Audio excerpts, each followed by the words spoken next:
gentlemen, this evening we are privileged to have one of the world's true wine experts, Edmund Osterland. In the wine trade, the highest distinction is awarded to those who have attained the title Master Sommelier. Currently, there are only 71 masters in the United States, and Edmund Osterland was the very first of them.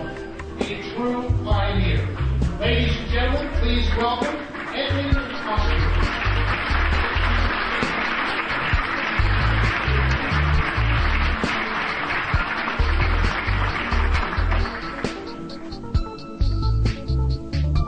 Good evening, ladies and gentlemen. My name is Edmund Osterland, and I'm a Master Sommelier. So he's a Master Sommelier? We're going to test some food and wine, and I'm going to teach you a little bit about how to eat the food with the wine. I've spent over 30 years becoming an expert, and I think you will learn something very well tonight. Is everyone ready? I don't think so! Give me 5! I need some hands. Okay, you've probably guessed. I'm not really French. I'm from New Jersey. So how does a guy like me, a psychology major from New Jersey, become the first American Master Sommelier? It all started after I graduated from college and took a trip to Honolulu. Ended up in grad school and flat broke. I needed a job. Well, think about this. If you go to school all day, you got to work at night. If you got to work at night in Honolulu, options: waiter, bartender. Okay? Now, I never did any one of those, so I lied my way into the Ilikai Hotel, filled out the application lying like crazy, and they stuck me on the top of the 32 floors up at the top of the eye, and now I'm a waiter. One night, something happened that really kind of changed my life. And what that was the maitre d' was walking through the dining room with his hardware in his hands, and he's on a hunt. He's looking for somebody, you know, and he's looking around, he can't seem to find anybody, and he's marching through, and, you know, us waiters, we were just kind of doing our job, cleaning glasses. You know, so all of a sudden, he's looking here, and he goes, Rodney. Oh, baby. Hey. Hey. He goes, Pierre, the sommelier, he just called in sick. You the man. I didn't find that too funny myself. I said to the guy, I can't do that. I won't. I can't. I'm not doing that. The guy said, you will. You know, I got a lot of problems tonight. One of them's not going to be you, pal. He goes, here's the rules. Red wine, it goes with meat. White wine, you serve that with fish. If anybody's on the fence, just pitch them a little rosé. Oh, if understanding wine was only that easy. Back to Honolulu. I made tons of money there as a sommelier. So I thought, why not go to wine school in France? So that's what I did. After wine school in France, I went to England and took the Master Sommelier exam. I was the first American to pass it. And voila! That meant now I was the first American Master Sommelier. And with this honor comes the awesome responsibility to share with you what I've learned about entertaining with wine. Let's start with a typical home party. The average guy walks in, he grabs one of the macadamia nuts, and he pops it in his mouth, gets that guy going. That's pretty good. I think I have another one. In fact, that's so good. Maybe I'll just carry the dish. That way I can load my mouth every 5 seconds with these little nuggets of salt and fat. So, rule number 1, serve the best first. Stop serving that simple stuff. What you want to do is you want to put the best thing they're going to have all night long in front of them right away, and you can't miss. Everyone always asks me, Eddie, at a wine tasting, what's the best way to cleanse the palate? I'm going to taste the first wine. Then, we have crackers and bread. I'm going to cleanse the palate. So now, I'm cleansing the palate, so I'm going to take the second wine.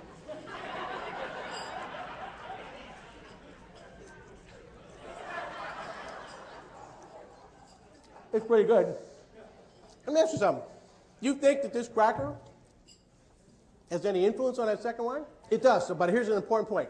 This is the way you need to do this tasting, side by side. You taste that first wine, you quickly pick up the second glass, you take the crackers, put it in the glass.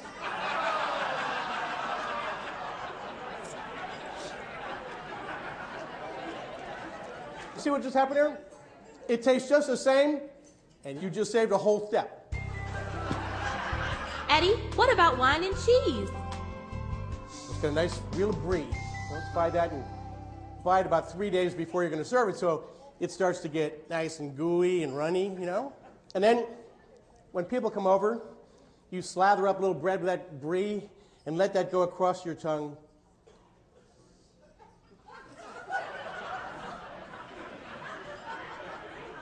And then you try this red wine, and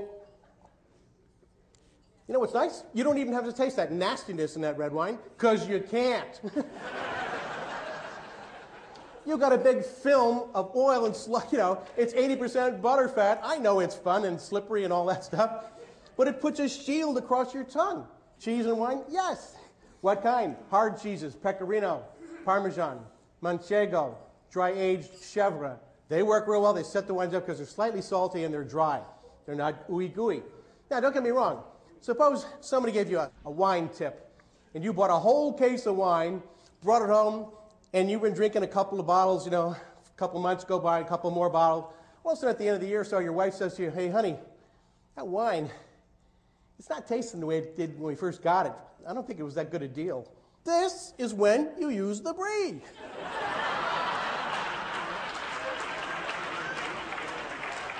You can stretch that wine for another year. So, Eddie, how much does a good bottle of wine cost? Serious wine starts at $36 a bottle, retail. Okay? Ooh, get a little quiet here, yeah. That's not to say that I don't drink $15 bottles of wine, but I just want to say something. The idea is you got somebody coming over and you want to impress them. Here's how you do it. They don't know good wine, because if most people don't spend more than $15 on a bottle of wine, then you connect the dots. They've never had serious wine. So the idea is you want to show them how good wine can get. You want to have them go, what's this? Never had anything like that. And the way you do is you put two wines in front of the people simultaneously so that they can taste one against the other. So you say to your guests, oh, try these two wines. They're both Chardonnays. Well, they take them up, they drink them, side. Oh, they're very nice, they're different. Then you say something like this. Well, one's from France and one's from California. The one that's tart is French, the one that's sweet is Californian. They go back and they try them, and they go, oh, this one must be French. And I go, yeah. And they go, really? You know? And your guests learn about wine in your home from you. And here's how to have your guests feel special from the moment they arrive. You probably just saw this ad on TV over the holidays. You've seen this one before. It goes like this. Ding, da-da-ding, ding, da-da-ding, ding. And they run it from December 16th to January 2nd. On January 2nd, they rip it back off, slap that baby on a hard drive, and go, that's for next year, because it's no good, you know, during the year. By living in France with a family for 4 years, I noticed that every time this family had people over, they started with champagne. Imagine, it's 7 o'clock at night, the doorbell rings, bing, bong, you know, and you're standing there, as you open the door, you've got a tray with some nice champagne flutes, and all you're looking for is for them to look at you and kind of go, ah, it's just us.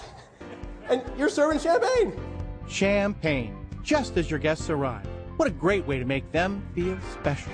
Well, it's time to go. But first, I'd like to tell you the funniest thing I've ever experienced as a master sommelier. One day I'm down in the wine cellar one evening, and a waiter comes running up to the top of the wine cellar. He goes, Eddie, viens ici, tout de suite, get up here. So I charged up the spiral staircase. I said, what's up? He goes, go out to table 25. The guy wants to see you right away.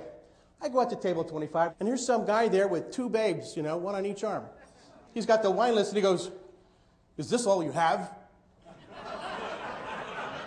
I said, what was monsieur looking for? He said, well, something better than this. You know, I said, well, down in the cave, you know, in the wine cellar, I mean, we got 2 bottles of 1947 Chateau du Gros Caillou. The guy says, very well, bring them both. You know, I'm on commission, and these things are $400 a bottle.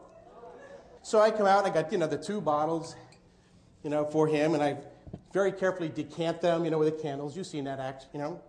So then I go to pour the guy his wine, and he puts his hand over the glass, which is the international symbol to say, don't go there, don't want that. And then he's looking at me, goes, you are the sommelier, aren't you? I said, but of course.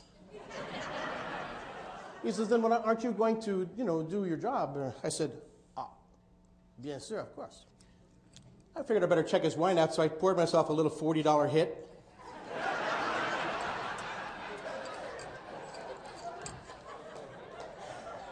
But you know, the guy had 2 bottles.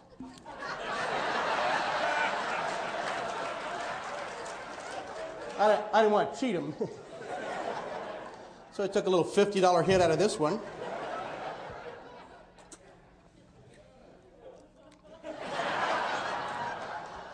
And I said, not only was 1947 a good year, but Monsieur Bory, the owner, told me it was the finest vintage he ever made, and that, with your steak, Diane, is going to be marriage in heaven. Okay, says, very well, you may pour. So I pour some for Mademoiselle, some for Madame, none of my business. You know, and I sit back there,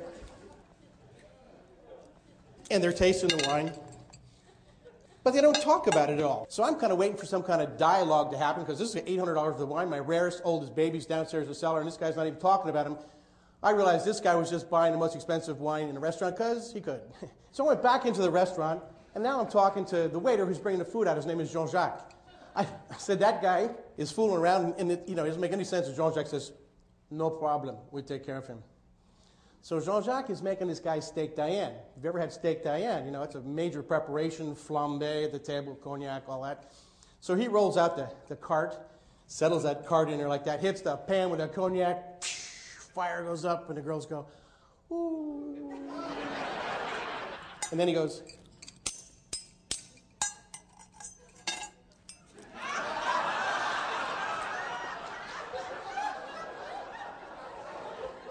guy says, what are you doing?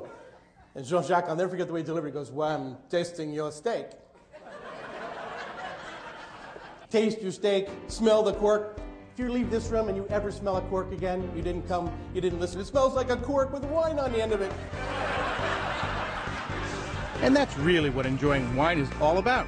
Enjoying it without any pretension. This master sommelier, Eddie, he may not be French, but I like him anyway.